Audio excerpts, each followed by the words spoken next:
that we have an inspection time set, I wanted to give you a few tips on how to prepare for an inspection. First off, the inspection is going to last anywhere from 3 to 4 hours.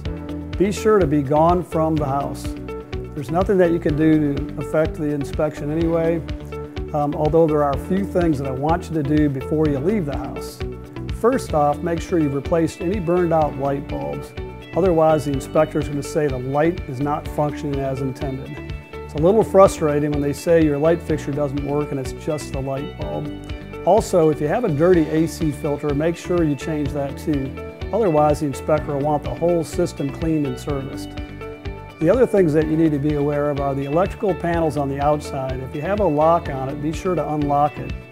If there's trees or shrubbery around it, make sure you clear those away as well. If you have any locks on gates, make sure those gates are unlocked. And on the inside of the garage or somewhere in the house, your electrical sub panel also needs to be accessible, and don't forget about the sprinkler system controller. What that means is if you have a big refrigerator or something in the way, you need to move that out of the way. The inspector won't bother to do that.